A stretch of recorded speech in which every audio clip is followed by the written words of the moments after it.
একটি ছেলে 6 মাস না ঘুমিয়ে এমন এক সুপার পাওয়ার পেয়ে যায় যার ফলে সে স্বপ্নে যাই দেখতো তাই বাস্তবে নিয়ে আসতে পারতো। ফলাফল সে হয়ে যায় একদিনই কোটিপতি।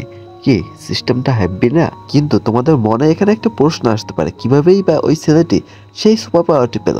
তো এই পুরো রহস্যটা জানতে হলে তোমাদেরকে আজকে এই পুরো এক্সপ্লেন ভিডিওটি দেখতে হবে। তো বেশি পেশাল না বাড়িয়ে আজকে এক্সপ্লেন ভিডিওটা শুরু করা যাক। মুভির শুরুতেই দেখা যায় সানিউন নামের একজন চাইনিজ যুবক ট্রেনে করে কোথাও একটা যাচ্ছে, কিন্তু এখানে সবকিছু ঠিকঠাক থাকলো তবে তার পাশের লোকজন কেমন একটা প্যানিক করতে শুরু করে। আসলে এখানে একটি ডেমন এসে পড়ে। সেই ডেমনটি অন্য কাউকে অ্যাটাক না করে সরাসরি সানিউনকে অ্যাটাক করে ফেলে। সে যখন সানিউনকে প্রায় মেরে ফেলবে ঠিক সেই সময় স্যাংয়ের ঘুম ভেঙে যায়। আসলে সে এতক্ষণ ঘুমিয়ে ঘুমিয়ে এই দুঃস্বপ্নটি দেখছিল। তাছাড়া আমরা জানতে পারি এই ডেমনটি স্যাংকে গত 6 মাস যাবৎ ঘুমাতে দিচ্ছে না। যখনই স্যাং ঘুমাতে যাবে একটু ঘুম ঘুম ভাব চলে আসে, তখনই এই ডেমনের দুঃস্বপ্নে তার ঘুমটি ভেঙে যায়। আর প্রতিটা স্বপ্নে এই দানবটি এসে তাকে বারবার মেরে ফেলে, যার ফলে তার ঘুম হচ্ছে না। এছাড়া তার ঘুম না হওয়ার কারণে তার পার্সোনাল লাইফেও অনেক সমস্যা হচ্ছে, তার প্রফেশনাল লাইফেও এর অনেকটা ইফেক্ট পড়ছে, যার কারণে সে কোনো কাজই মন দিয়ে করতে পারছে না। এই সমস্যাটির কারণে সে ডাক্তার থেকে সাইকিয়াট্রিস্ট সবার কাছে গিয়েছে, কিন্তু কেউই কোনো সমাধান দিতে পারছে না। এছাড়া এখানে যার কাছেই যাচ্ছে তারা শুধু তাকে নানা ধরনের মোটিভেশনাল কাহিনী শুনিয়ে পাঠিয়ে দিচ্ছে। এই সমস্যাটির 6 মাস কেটে গেল, এটার কোনো কুলকিনারা খুঁজে পায়নি সে, যার ফলে সে প্রায় পাগল হয়ে এসেছে। সারা রাত না ঘুমানোর পরে বেচারার চোখটি যখন একটু ভোরবেলার দিকে লেগে এসেছিল, তখনই বাড়ি মালিক এসে দরজার সামনে চেঁচামেচি শুরু করে দেয়, কারণ গত 4 মাস সে কোনো বাড়ি ভাড়া না দিয়ে বাড়িওয়ালার কাছ থেকে সে পালিয়ে বেড়াচ্ছে। এদিকে স্যামের দরজার সামনে বাড়িওয়ালা এসেছে, এটা স্যাম বুঝতে পেরে সে বাসা জানলা দিয়ে পালিয়ে এই যাত্রার মতো তার মান সম্মানটা কোনো মতে বাঁচায়। এরপরে স্যাম একটি দোকানে যায়, কারণ তার খুব ক্ষুধা লেগেছিল, কিন্তু তার কাছে খাবার কেনার জন্য কোনো ধরনের টাকা ছিল না। তবে সেই বৃদ্ধ লোকটি, সেই দোকানের মালিক, তাকে একটি ইগরোল দেয়। পরে সে তার ইগরোলটি খেতে খেতে তার ক্রাশ হুয়ার কথা ভাবে। এখানে হুয়ার একটি কফি শপ ছিল। স্যাম সময় পেলে হুয়ার কফি শপে যেত হুয়াকে দেখতে, কিন্তু সে তাকে কখনই বলতে পারেনি যে সে তাকে ভালোবাসে। আচ্ছা যাই হোক, এরপরে স্যামকে একটা লোক ধাওয়া করতে শুরু করে। আসলে তাকে একটা লোক বেশ কয়েকদিন আগে একটি স্ক্রিপ্ট লিখতে দিয়েছিল, কারণ স্যাম ছিল একজন পেশায় স্ক্রিপ্ট রাইটার, যে কিনা মুভি বা বিভিন্ন ধরনের নাটকের গল্প লিখে থাকে। পরে স্যাম এক পর্যায়ে গিয়ে ওই লোকটির হাতে ধরা পড়ে যায়। এখানে জানা যায় ওই লোকটির নাম হলো সাই। তো সাই তাকে নিয়ে একটা রেস্টুরেন্টে খেতে যায়। তখন তাকে জিজ্ঞাসা করে, আচ্ছা ভাই, তুই আমার স্ক্রিপ্টটা কেন লিখে দিচ্ছিস না? তুই তো আসলে একজন স্ক্রিপ্ট রাইটার, তুই চাইলেই আমার স্ক্রিপ্টটা লিখে দিতে পারিস। তখন স্যাম তাকে জানায়, আসলে আমি গত 6 মাস যাবত ঘুমাতে পারছি না, যার কারণে আমি কোনো ধরনের স্ক্রিপ্টও লিখতে পারছি না। তখন সে বলে, আচ্ছা আমাদের সাথে কন্ট্যাক্ট করার সেই ডিলের টাকাগুলো তুমি দিয়ে দাও, মানে আমাদের এগ্রিমেন্টের টাকাগুলো তুমি আমাকে ফেরত দিয়ে দাও। কিন্তু স্যাম তো ইতিমধ্যে তার নিজের জন্য সাইকিয়াট্রিস্ট এবং বিভিন্ন ধরনের ডাক্তারের পিছনে সমস্ত টাকা খরচ করে ফেলেছে, যার কারণে তার কাছে কোনো টাকাই নেই। এরপরে সে বাড়িতে ফিরে আসে, আর বাড়িতে ফিরে এসে দেখে বাড়িওয়ালা তার সমস্ত জিনিসপত্র বাইরে ফেলে দিয়েছে, অর্থাৎ বাড়িওয়ালা তাকে বাড়ি থেকে বের করে দিয়েছে। তখন স্যাম রিয়েলাইজ করে যে এবার যেভাবেই হোক এই কাজটি তাকে শেষ করতেই হবে, কারণ তার কাছে থাকে একমাত্র মাথা উপরে ছাদটিও এখনো তার কাছে নেই। তো একটা কফি শপে গিয়ে সে বসে পড়ে এবং সে স্ক্রিপ্ট লেখা শুরু করে, কিন্তু তখনই সে ঘুমে আচ্ছন্ন হয়ে পায়। ঠিক তখনই সে দেখতে পায় সেই টেবিলটি এসে তাকে মেরে ফেলছে, আর তখনই তার ঘুমটি ভেঙে যায়। ঘুমটি ভেঙে বেচারা দেখতে পারে তার একমাত্র সম্বল ল্যাপটপটিও চুরি হয়ে গেছে। এই ঘটনাটির কারণে সে একেবারে ভেঙে পড়ে এবং হতাশ হয়ে যায়। সে এরপর ডিসাইড করে সে আত্মহত্যা করবে, যার কারণে সে এই বিল্ডিংয়ের ছাদে চলে যায়। কিন্তু সে যখন রেলিং এর উপরে উঠে প্রায় লাফ দেওয়া বুঝতে দিচ্ছিল, তখনই তাকে দেখে ফেলে সেই ফুড স্টলের মালিক এবং তাকে ডেকে বলে, তুমি যদি ওখান থেকে লাভ না দাও, সুইসাইড না করো, তাহলে তোমাকে আজকে আমি পেট ভরে খাওয়াবো। এই সব কিছুর জন্য তোমার কোনো ধরনের টাকা দেওয়া লাগবে না, সবকিছু ফ্রিতে। আসলে ক্ষুধার জগৎ তো, পৃথিবীতে খাওয়ার জন্য মানুষ সবকিছুই করতে পারে, সুইসাইড ডাজ নট। এরপরে সেখানে থাকা সেই বৃদ্ধ লোকটি স্যামকে জিজ্ঞাসা করে, আচ্ছা তুমি আমাকে বলো তো, তোমার জীবনে কি এমন সমস্যা চলছে যার কারণে তুমি সুইসাইড করতে গেলে? তারপর স্যাম তার স্বপ্নের কথা ওই বৃদ্ধ লোকটাকে বলে, সবকিছু এ টু জেড খুলে বলে। তখন সেই বৃদ্ধ লোকটা স্যামকে বলে, তুমি যখন এরপরে স্বপ্ন দেখবে তখন তুমি স্বপ্নের মধ্যে বলবে আমি স্বপ্ন দেখছি, তখনই দেখবে সবকিছু আগের মতো নর্মাল হয়ে গিয়েছে। এরপরে সে চলে যায় তার হাতে কাছে থাকা মোবাইল ফোনটি বিক্রি করার জন্য। আসলে এটি ছিল তার শেষ সম্বল, যেটা বিক্রি করে এবারে তার ক্ষুধা নিবারণ করবে। কিন্তু সে যখন খাবারটি খাচ্ছিল তখন সে দেখে তার ক্রাশ হুয়া তার কাছে চলে এসেছে এবং এসে তাকে মারতে শুরু করেছে। আসলে মূলত এটা তার ক্রাশ হুয়া ছিল না, এটা ছিল তার স্বপ্নে থাকা সেই ডেভিলটি। সেই ডেভিলটি যখন তাকে এসে প্রায় মেরে ফেলছিল, তার বুকে যখন একটা ছুরি ঢুকিয়ে দিয়েছিল, আর তখন স্যাম কোনো মতে মরতে মরতে চিৎকার করে বলে ওঠে আমি স্বপ্ন দেখছি।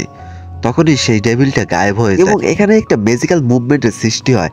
এখানে দেখা যায় ডেভিলটা যে তার মুখে একটা ছুরি গেঁথে দিয়েছিল, মানে তরবারি তার বুকে একটা গেঁথে দিয়েছিল স্বপ্নের মধ্যে, সেই স্বপ্নের তরবারিটা এখন তার বাস্তবে হাতে চলে এসেছে। এটা দেখে স্যাম তো পুরো অবাক হয়ে যায় এবং টাসকে খেয়ে যায়, কারণ এটা দেখতে অনেক দামি একটা তরবারি ছিল, মনে হচ্ছিল অনেক বছর আগে কোনো একটা বীর যোদ্ধার এটা তরবারি এটা। এরপরে স্যাম সবকিছু চিন্তা ভাবনা করে একটা অ্যান্টিক শপে চলে যায় তার কাছে থাকা তরবারিটা বিক্রি করার জন্য। তবে সেখানে গিয়ে সবাই তার তরবারিটা কেনার জন্য আগ্রহ দেখায়, কারণ সবাই চায় তাদের কাছে একটা অ্যান্টিক পিস থাকে। তারপরে সে দরদাম করে প্রায় 20,000 ওনের পরিবর্তে তার কাছে থাকা তরবারিটা সে বিক্রি করে। পরে সে একটা লাক্সারিয়াস হোটেলে এসে ওঠে। তারপর সে নিজের জন্য একটি রুম নেয় এবং তার কাছে থাকা সমস্ত কাজগুলো সেরে সে চলে যায় ঘুমাতে।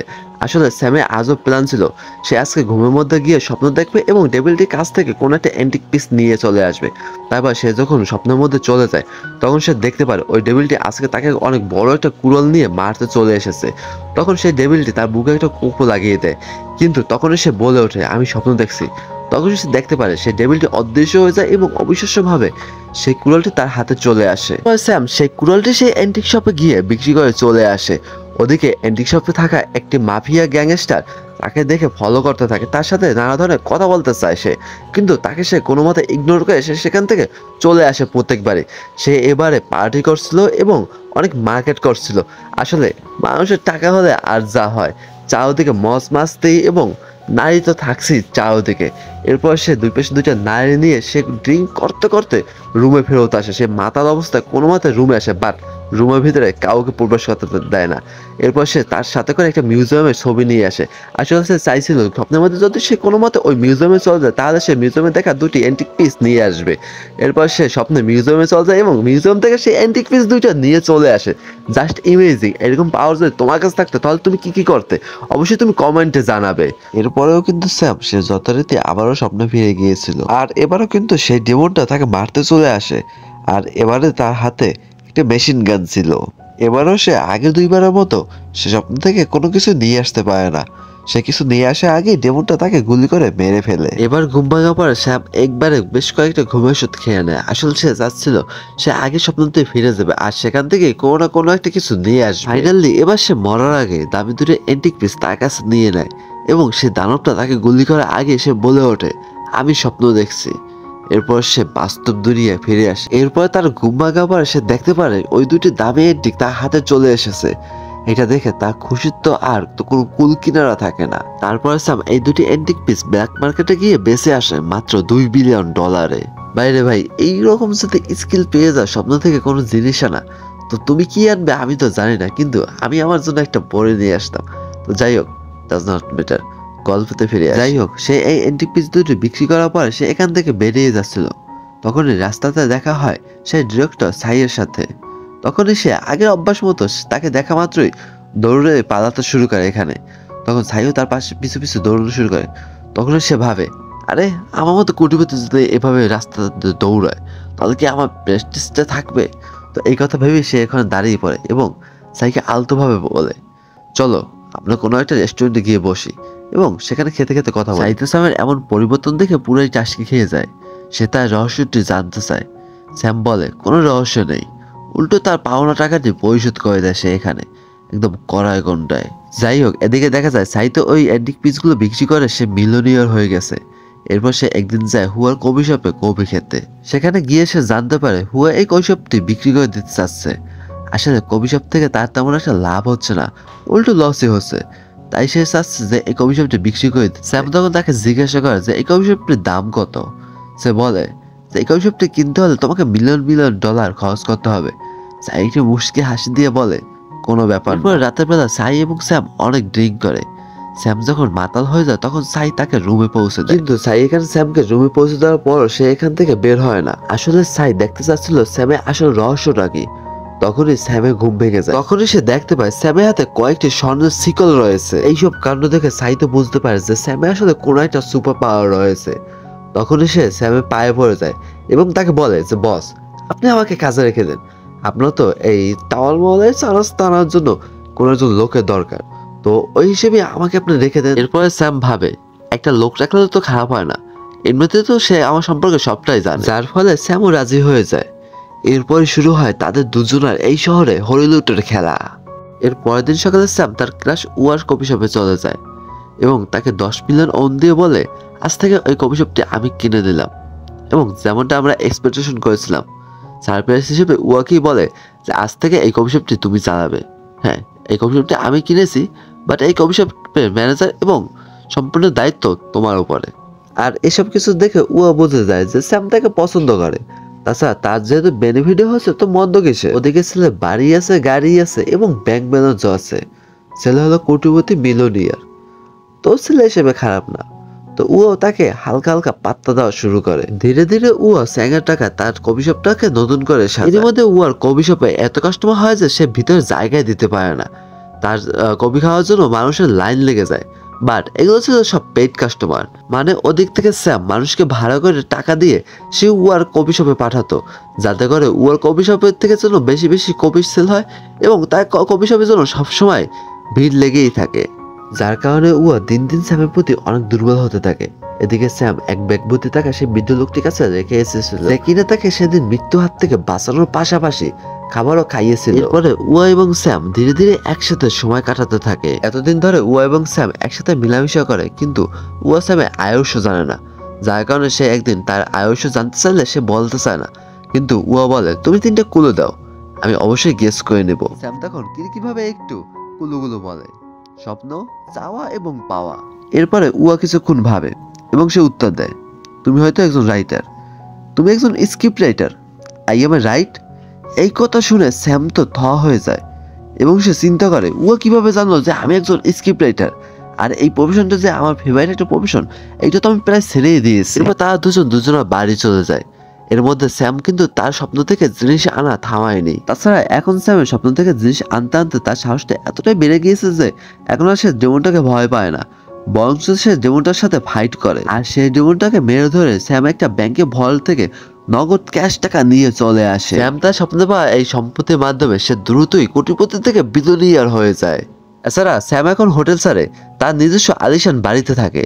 যদিও বা স্যাম তার বেশিরভাগ সময়টা তার গার্লফ্রেন্ডের কাছে কাটায়, আর তার স্বপ্ন থেকে যত ধন সম্পত্তি আনে সেটা তার বাড়ির একটা সিক্রেট রুমে রাখে। এরপর স্যাম আরো একদিন তার স্বপ্ন থেকে একটা দামি গাড়ি নিয়ে আসে, আর পরের দিন সে এই গাড়িটা উয়াকে গিফট করে।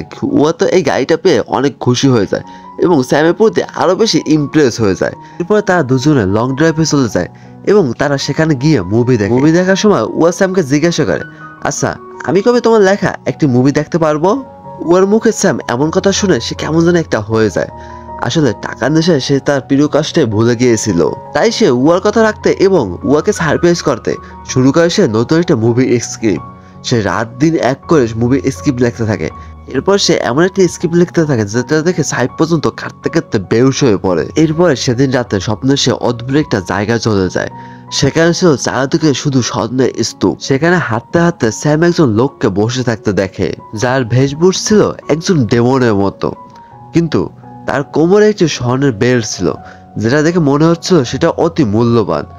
তো স্যাম এদিক ওদিক না ভেবে সে ওই স্বর্ণের বেল্টটা ওখান থেকে নেওয়া শুরু করে, কিন্তু সে যখন স্বর্ণের বেল্টটা ধরছিল তখন দেখছিল তার হাতটা গায়েব হয়ে যায় বা জ্বলে যাচ্ছিল। তবুও সে ওই বেল্টটা কোনো মতে তার কোমর থেকে বের করে নেয় এবং সে ওখান থেকে চলে যাওয়া শুরু করে। কিন্তু সেই মুহূর্তে ওই ডেমনটা তার বুকে একটা 2 আঙ্গুল দিয়ে কোনো একটা সাইন এঁকে দেয় বা কোনো একটা মার্ক করে দেয়। স্যাম ওই বিষয়ে কোনো কিছু ভাবে না। সেই সময় সে বলে ওঠে যে আমি স্বপ্ন দেখছি, আর সে স্বপ্ন থেকে বের হয়ে আসে। তখন সে দেখে যে ওই বেলটা সে নিয়ে চলে আসে। এরপর সে এইসব বিষয়ে আর মাথা ঘামায় না, বরং সে মুভির স্ক্রিপ্টটা নিয়ে একটা বড় প্রডিউসারের কাছে যায় এবং বড় একটা অ্যামাউন্ট বলে সে তার মুভিটির প্রিমিয়াম অনুষ্ঠান ডেট অফ ফিক্সড করে ফেলে এবং সেই অনুষ্ঠানে তাকে একজন সাকসেসফুল বিজনেসম্যান হিসেবে দেখানো হয়। মানে যেরকম একটা মুভির সাজানো হয়, তাই সে তো একটা স্ক্রিপ্ট রাখছে, স্ক্রিপ্ট রাইটার বলে কথা। এই প্রিমিয়ামে হুয়া উপস্থিত ছিল। এরপরে এই প্রিমিয়াম অনুষ্ঠানটি শেষ হওয়ার পরে সে উয়াকে নিয়ে এই বিল্ডিং এর ছাদে যায় এবং তার প্রতি তার ভালোবাসার কথাটাই তাকে প্রকাশ করে। কিন্তু হুয়া স্যামকে বলে, স্যাম তুমি আমার জীবনে যেভাবে হুট করে এসেছিলে, কবে না জানি তুমি আমার জীবন থেকে আবার হুট করে চলে যাও। স্যাম হুয়াকে ছেড়ে যাবে না বলে প্রতিশ্রুতি দেয়। এরপরে স্যাম হুয়াকে নিয়ে রুমের মধ্যে গেলে হুয়া ফ্রেশ হতে যায়, কিন্তু তখনই কোথা থেকে জানি একটা তরবারির মতো এসে স্যামের বুকে লাগে। তখনই স্যাম চেক করে দেখে যে তার বুকে যে ওই ডেভিলটা মার্ক করে দিয়েছিল ওখানে একটা তরবারি গাঁথার চিহ্ন এসে গেছে। মানে প্রকৃতিতে এবার চেঞ্জ আসতে আসছে। এটা দেখার পরে স্যাম বেশ ভয় পেয়ে যায় এবং তার বন্ধুকে বলে, আচ্ছা আমরা যা পেয়েছি সেগুলো কি আমাদের সাথে সারা জীবন থাকবে? নাকি এগুলো একদিন স্বপ্নের মতো হাওয়ায় ভেসে যাবে। এখানে স্যাম অনেক গভীর চিন্তা করে সে তার বন্ধুকে বলে, আজ আর আমি স্বপ্ন থেকে কোনো কিছুই আনবো না। এরপর সে ঘুমিয়ে পড়লে সে আবারও স্বপ্ন দেখা শুরু করে। এবারে স্বপ্নের মধ্যে স্যাম দেখতে পায় বিশাল এক উঁচু টাওয়ার। সে উঁচু টাওয়ারের উপরে উঠছে। সেখানে গিয়ে স্যাম একজন লোককে দেখতে পায় এবং সে যখন তাকে ডাক দেয় তখন সে দেখতে পায় সে নিজেই সেখানে দাঁড়িয়ে আছে। এই দৃশ্যটা দেখে স্যাম তো পুরোই ভয় পেয়ে যায়। এছাড়া তার হাত পায়ে কাঁপুনি শুরু হয়। তাছাড়া সে কি করবে না করবে সেটাও সে বুঝতে পারে না। এই দৃশ্যটি দেখার পর প্রচন্ড ভয়ে স্যামের ঘুমটি ভাঙে এবং সে তাড়াহুড়ো করে ঘুম থেকে উঠে বসে। আয়নার দিকে তাকিয়ে সে দেখতে পায় তার কপালে একদিক থেকে রক্ত ঝরছে। এই দৃশ্য দেখে সে বুঝতে পারে এই আঘাতটা সেই ডেমনটাই তাকে একদিন দিয়েছিল। কিন্তু এতদিন পরেই বা এই আঘাতটি কিভাবে এলো? স্যাম এই প্রশ্নের উত্তরগুলো খুঁজতে থাকে কিন্তু তার মাথায় কিছুই আসে না। এরপরে ধীরে ধীরে প্রতিদিনই তার শরীরে নানা ধরনের আঘাতের চিহ্ন ফুটে ওঠে। এছাড়া এই সকল আঘাতগুলো স্যামের এমন এমন জায়গায় ফুটে ওঠে যে সকল জায়গায় স্যাম স্বপ্নের মধ্যে ওই ডেমনটার কাছে গিয়ে আঘাত পেয়েছিল। এরপর সে সেই ফুড স্টলে বৃদ্ধ লোকটার সাথে দেখা করার সিদ্ধান্ত নেয়, যে কিনা তাকে সেদিন মৃত্যুর হাত থেকে বাঁচিয়েছিল। এবার সে চলে যায় সেই ফুড স্টলে সেই লোকটার সাথে দেখা করতে। তবে রাস্তার মধ্যে তাকে কেউ একটা কিডন্যাপ করে নিয়ে যায়। আসলে সে ছিল সেই অ্যান্টিক শপের যে মাফিয়াটা তাকে ফলো করছিল, সেই মাফিয়াটা। এই মাফিয়াটির নাম ছিল কিয়ানজে। কিয়ানজে আসলে স্যামের কাছ থেকে ফায়দা তুলতে চায়। এরপর সে তার কাছে $5 মিলিয়ন দাবি করে, কিন্তু স্যাম তাকে অফার দেয়, আমি 5 মিলিয়ন না, তোমাদেরকে আমি 10 মিলিয়ন দেবো, কিন্তু তোমাদের আমাকে কথা দিতে হবে এরপরে তোমরা কোনোদিনই আমাকে আর বিরক্ত করবে না। ওই মাফিয়াটি এরপরে সেই মুক্তিপণের টাকা ঠিকই নিয়ে আসতে যায়, কিন্তু কিয়াংজির মাথাটা তখনই ঘুরে যায় যখন দেখে স্যামের মোবাইলে মানে স্যামের মোবাইলে অ্যাকাউন্টে $300 মিলিয়ন রয়েছে। এটা দেখে তো ওই মাফিয়াটি মাথা পুরোই টাসকি খেয়ে যায় এবং সে বলে, আমি এখন তোমার পুরো সম্পত্তি দেখতে চাই। স্যাম তখন তাকে জানায়, এমনি তো আমি কিছুদিন পরে মারা যাব, তো তুমি আমার সব সম্পত্তি নিয়ে যেতে পারো, কিন্তু আমাকে এবং সাইফকে এখান থেকে তুমি ছেড়ে দেবে। আসলে এখন মাফিয়াটির নজর পড়েছিল স্যামের সমস্ত সম্পত্তির উপর, কিন্তু মাফিয়াগুলো এখানে সাইফকে মেরে শুয়ে দেয় এবং স্যামকে নিয়ে তার বাসায় চলে যায়। আর সেখানে গিয়ে মাফিয়াগুলো স্যামের সেই রুমটি খুঁজে পায় যেখানে কিনা সে স্বপ্ন থেকে আনা তার সমস্ত ধন সম্পত্তিগুলো রাখতো। মাফিয়া স্যামের এই রুমে এসে তো পুরো অবাক হয়ে যায়, কারণ এখানে মিলিয়ন মিলিয়ন ডলারের অ্যান্টিক জিনিসপত্র রয়েছে। মাফিয়া চিন্তা করে হয়তো বা স্যাম অ্যান্টিক চোর, সে এই সমস্ত কিছু তার স্ক্রিপ্ট রাইটিং এর আড়ালে সমস্ত দুনিয়ার কাছ থেকে সে এগুলো লুকিয়ে রেখেছে। ওই মাফিয়াটি এবার স্যামের কাছ থেকে তার সমস্ত সম্পত্তি চাইলে সে নিজের জীবনের বিনিময়ে এই সমস্ত কিছু দিয়ে দিতে রাজি হয়ে যায়। কিন্তু ঠিক তখনই স্যামের ম্যানেজার তাকে জানায় যে তার সাথে দেখা করতে এখানে হুয়া এসেছে। স্যাম এখানে চিৎকার করে হুয়াকে এখান থেকে চলে যেতে বলে হুয়া ভাবে হয়তোবা স্যাম তার উপর থেকে ইন্টারেস্ট হারিয়ে ফেলেছে, তাই হুয়া এখন এখান থেকে চলে যাওয়ার সিদ্ধান্ত নেয়। কিন্তু কিয়ানজিন লোকেরা এসে হুয়াকেও এখানে বন্দি বানিয়ে তার কাছে নিয়ে যায়। এখানে স্যাং হুয়াকে দেখে সে তখন হুয়ার কাছে যেতে চায়, তবে কিয়ানজির লোকেদের জন্য সে তার কাছে যেতে পারছিল না। আর ঠিক তখনই মাফিয়াদের সাথে স্যাংয়ের তুমুল মারামারি শুরু হয়ে যায়। তারা দলে বেশি থাকার জন্য স্যাং এখানে পারছিল না, কিন্তু ঠিক তখন সাই পিছন থেকে এসে একটা লোককে মেরে শুয়ে দেয়। আর এই সুযোগ পেয়ে তারা এখান থেকে পালাতে শুরু করে, কিন্তু তাদের পিছনে ওই মাফিয়া গ্যাংটি পড়েছিল। তখনই তারা তাদের উপরে হামলা করে দেয়। এর মধ্যে মাফিয়া গ্যাংয়ের একজন এসে স্যামের পেটে ছুরি ঢুকিয়ে দেয়, যেটা সাইফ দেখে তাদের সাথে ফাইট করতে শুরু করে। তখন সাইফ এবং স্যাম তাদের সাথে ফাইট করতে শুরু করে, কিন্তু ফাইটের এক পর্যায়ে সাইফ তার জীবন দিয়ে হলো স্যাম এবং উয়াকে এখান থেকে বেঁচে ফিরতে সাহায্য করে। তবে এটা কতক্ষণ, স্যাম তো এমনিতেই আহত ছিল। ঠিক এমন সময় সেই মাফিয়া দল এসে তাদেরকে মারতে মারতে প্রায় আধমরা করে ফেলে। এদিকে স্যাম যখন অজ্ঞান হয়ে যায় তখন সে স্বপ্নের মধ্যে আবারও চলে যায়, সেখানে সে নিজেকে নতুন একটা জায়গায় আবিষ্কার করে। তখন সে তার সামনে একটা কাঁচের দেওয়াল দেখে, আর কাঁচের দেওয়ালের উপরে উয়া ছিল। উয়াকে এই মাফিয়া গ্যাংয়ের সদস্যরা নির্মমভাবে হত্যা করছিল, যা দেখে সে কান্নায় ভেঙে পড়ে। এখানে স্যাম অনেক চেষ্টা করে এই দেওয়ালটি ভাঙার জন্য, তবে সে খালি হাতে ছিল, যার কারণে এত মোটা দেওয়াল সে কোনো মতেই ভাঙতে পারে না। তাই স্যাম এখানে বারবার বলতে থাকে, আমি স্বপ্ন দেখছি, কিন্তু এবারে স্বপ্নটা আর ভাঙে না। তবে এই মন্ত্র এবার আর কাজ করে না। এরপরে আমরা দেখতে পাই স্যাম নিজেই আস্তে আস্তে সেই ডেমনটাতে রূপান্তরিত হয়, যে ডেমনটা কিনা তার স্বপ্নতে আসতো। এখানে আমরা আরো জানতে পারি এতদিন ধরে স্যাম নিজের স্বপ্নে যে ডেমনটাকে দেখতো সেটা আসলে স্যামের নিজেরই অল্টা ইগো ছিল। এছাড়া সে নিজের স্বপ্নতে ডেমন রূপে ফিরে এসে নিজেকে এই কারণে হত্যা করত, যার ফলে সেজন্য নিজের সমস্ত লোভ লালসাকে দমন করতে পারে। কিন্তু এবার সে একটা ভিন্ন কাজ করলো, তার সাথে যারা যারা খারাপ কাজ করছিল তাদের সবাইকে মেরে শেষ করে দিয়েছিল। এরপর সে এই দেওয়াল ভেদ করে বাইরে বের হয়ে আসে। এরপরে তার হাতে সেই তলোয়ারটা চলে আসে, যেটা স্যাম প্রথমবারের মতো তার স্বপ্নে পেয়েছিল। তারপর যখন সেই ডেমনটা কিয়ানজির দিকে ওই তরবারিটা ছুড়ে দেয়, তখন ওই তরবারিটা গিয়ে কিয়ানজির বুক এপর ওপর করে দেয়। কিন্তু সে মৃত্যুর আগে উয়ার গায়ে বেশ কয়েকটা গুলি করে দেয়। এই দৃশ্য দেখে স্যাং তো অনেক বেশি আবেগে আচ্ছন্ন হয়ে পড়ে এবং কান্না করতে শুরু করে। কিন্তু এরপর আমরা দেখতে পাই সে ডেমনটার হাতে সেই রাইফেলটি চলে এসেছে, যে রাইফেলটা দিয়ে সে মাফিয়া গ্যাংয়ের সমস্ত সদস্যকে সে একে একে হত্যা করে ফেলে। এরপরে ওই ডেমনটা মানে স্যাংয়েরই স্বয়ং অল্টার ইগো স্যাংকেই গুলি করে মেরে ফেলে। মানে এখানে কি হলো, এতক্ষণ আমরা কি দেখতেছিলাম? তো এই রহস্যটাই উন্মোচন হয় মুভির এই পর্যায়ে এসে। এখানে আমরা দেখতে পাই স্যাম আসলে মুভিটি প্রথমে যেখানে বসে ইগজল খাচ্ছিল, স্যাম আসলে এখনো সেখানেই ছিল।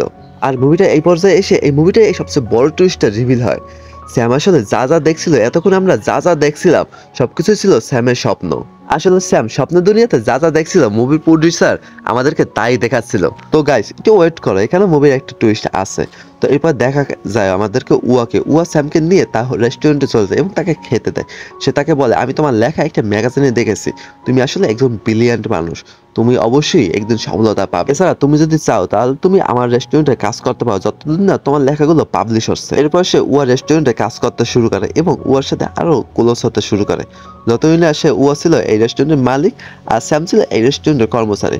তো যাই হোক, একদিন দেখা যায় স্যামের সাথে দেখা করতে চলে আসে। আমরা কিন্তু মুভির শুরুতেই জেনেছি স্যামের কাছে সাই অনেকগুলো টাকা পেত স্ক্রিপ্ট রাইটিং এর জন্য। তো সেই টাকাগুলো যখন সে তাকে পরিশোধ করে দেয়, তখন সাই স্যামকে অনেকগুলো টাকার বান্ডিল দেয়, বলে যে ভাই এই টাকাগুলো তোমার। স্যাম তো পুরো অবাক হয়ে যায়। তখন সাই স্যামকে বলে, তোমার স্ক্রিপ্টগুলো অনেক হিট করেছে এবং মার্কেটে এগুলো অনেক চলেছে, ডিমান্ডিং ছিল, তো এগুলো বিক্রি করে আমরা এতগুলো টাকা পেয়েছি আর তোমার ভাগের টাকাগুলো তুমি বুঝে নাও। তো এইটা দেখে তো স্যাম পুরো খুশিতে আত্মরা হয়ে যায়। সে বলে যে অবশেষে আমি সফল। তবে এখানে স্যাম অনেক চিন্তায় পড়ে যায় যে এতগুলো টাকা দিয়ে সে কি করবে। এরপর স্যাম বাসায় চলে যায় এবং নিজে আগের স্ক্রিপ্টের কাজটা পুনরায় আবার শুরু করে দেয়। এরপর সে সেই প্রতিষ্ঠানের মালিকের সাথে দেখা করতে যায়, যে কিনা তাকে সেদিন মৃত্যুর হাত থেকে বাঁচানো সহ খাবারও খাইয়েছিল। লোকটা তখন তাকে অনেকগুলো টাকা দেয় এবং তাকে বলে যে এই টাকাগুলো এখন তোমার বেশি প্রয়োজন। সে তখন চিন্তা করে যে এই সমস্ত কিছু কিভাবে সে জানলো যে আমি তাকে টাকা দিয়েছি, তাছাড়া এই সমস্ত কিছু তো একটা স্বপ্ন ছিল, তো রিয়েল লাইফে কিভাবে এগুলো হলো। এই প্রশ্ন যখন তাকে করে তখন সে বলে যে আমিও তোমার মতো স্বপ্নের দুনিয়াতে একসময় ফেসে গিয়েছিলাম, তবে তুমি যদি তোমার লোভটাকে কন্ট্রোল করতে পারো এবং লোভ লালসাকে দমন করতে পারো তাহলে তুমি জীবনে সফল হতে পারবে। আর টাকাটা তুমি রাখো, টাকাটা দিয়ে তুমি ভালো কিছু করবে না খারাপ কিছু করবে সেটা তোমার ব্যাপার। এরপরে আমরা দেখতে পাই স্যাম যেখানে দাঁড়িয়েছিল তার পিছনেই আড়াল থেকে সেই ডেমনটা স্যামের দিকে তাকিয়ে দেখছিল। আসলে যেমনটা ওয়েট করছিল যখনই কিনা স্যাম কোনো একটা ভুল করবে বা কোনো একটা খারাপ কাজে লিপ্ত হবে, তখনই ওই ডেমনটা আবারও ফিরে আসবে। তো এই দৃশ্য দেখেই আমাদেরকে অনেক বড় একটা শিক্ষা দিয়ে এই মুভিটা শেষ করা হয়। তো বন্ধুরা, এই মুভিটা কেমন লাগলো অবশ্যই কমেন্টে জানাবে। যদি মুভিটা ভালো লেগে থাকে তাহলে এই মুভিটাতে অবশ্যই একটা লাইক করবে, চ্যানেলটাকে সাবস্ক্রাইব করে বেল আইকনটা অলে প্রেস করে দেবে। তো দেখা হচ্ছে নেক্সট কোনো ভিডিওতে। ততক্ষণ পর্যন্ত তোমরা ভালো থেকো, সুস্থ থেকো, নিজে এবং পরিবারের খেয়াল রাখো। ধন্যবাদ।